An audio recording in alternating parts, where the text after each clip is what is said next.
தனக்குள் இருக்கும் செல்வங்களை அறிந்து அதை பிறரோடு பகிர்ந்து மகிழ்வதிலேயே பிஸியாக இருப்பதால் பிறர் குறை பேச நினைக்க நேரமில்லாது எப்போதும் எல்லோரிடமும் இணக்கமாய் வாழ்ந்து ஆனந்தத்தில் சதா திளைத்திருக்கும் நேயர்கள் அனைவருக்கும் எங்கள் அன்பும் பணிவும் நிறைந்த வணக்கங்கள். அதிகம் படித்த இரு மேதாவி நண்பர்கள் ஒரு குளக்கரை ஓரமாக நடந்து சென்று கொண்டிருந்தார்கள். குளத்தில் ஏராளமான மீன்கள் துள்ளி குதித்து கொண்டிருந்தன. இதை கண்டு ரசித்து கொண்டிருந்த ஒருவர் மற்றொருவரிடம், நண்பா, இந்த மீன்களை பார், எவ்வளவு மகிழ்ச்சியாக துள்ளி குதித்து விளையாடி கொண்டிருக்கின்றன என கூறினார். அதற்கு மற்றொரு நண்பரோ, மீன்கள் துள்ளி குதிப்பது உண்மைதான், ஆனால் அவை மகிழ்ச்சியில்தான் துள்ளி குதிக்கின்றது என்பது உனக்கு எப்படி தெரியும்? நீ என்ன மீனா என்று கேட்டார். அதற்கு அந்த முதல் நண்பர், எனக்கு மீன்களை பற்றியும் அதன் மகிழ்ச்சியை பற்றியும் தெரியாது என்று உனக்கு எப்படி தெரியும்? நீ என்ன நானா என்று கேட்டார். ஒருவரை ஒருவர் எதிர்த்து பேசுவதாகவும் மறுத்து பேசுவதாகவும் தோன்றினாலும் கூட இருவரின் கேள்விகளுமே மிக ஆழமானது.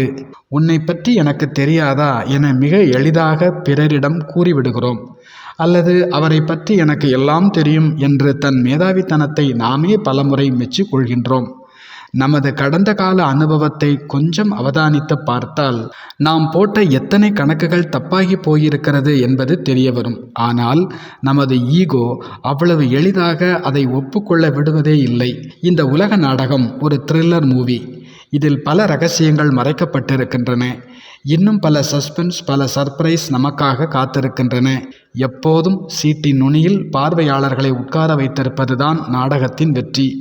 இந்த உலகமும் அப்படிப்பட்ட பல திடீர் திருப்பங்களை கொண்ட நாடகம்தான். அதுதான் எனக்கு தெரியுமே என அசட்டையாக இருப்பவர்களுக்கு பல சாட்டையடிகளை கொடுக்க அது காத்திருக்கிறது.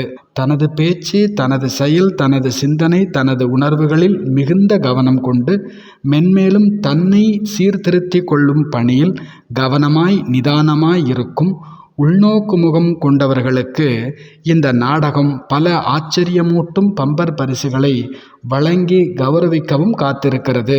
பாண்டவர்கள் கட்டிய புதிய அரண்மனையில் பொறாமையுடனும் வெறுப்புடனும் அலட்சியத்துடனும் நடந்து சென்ற துரியோதனன் பளபளவென இழைக்கப்பட்டிருக்கும் தரையை தண்ணீர் என்றும் மலர்களால் வண்ணப் பொடிகளால் அலங்கரிக்கப்பட்ட பொய்கை நீரை தரை என்றும் கவனக்குறைவாய் கால் வைத்து அவமானப்பட்டதாக மகாபாரத கதை கூறுகிறது.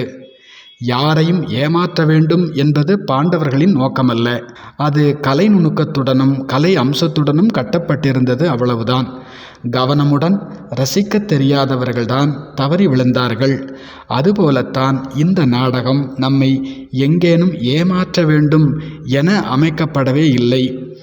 எளிதில் யாராலும் எடை போட்டு விட முடியாத அளவிற்கு மிக அற்புதமாக வடிவமைக்கப்பட்டிருக்கின்றது.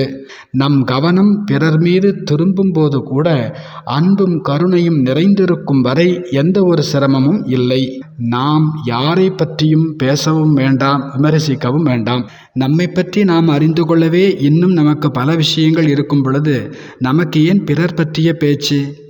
Great minds discuss ideas, average minds discuss events, small minds discuss people. உயர்ந்த மனிதர்கள் பிறருடன் ஞானத்தை, உயர்ந்த கருத்துக்களை விவாதிக்கிறார்கள். சராசரி மனிதர்கள் சம்பவங்களை பற்றி அலசி ஆராய்கிறார்கள். அற்பமானவர்களே மனிதர்களை பற்றி விமர்சிக்கிறார்கள்.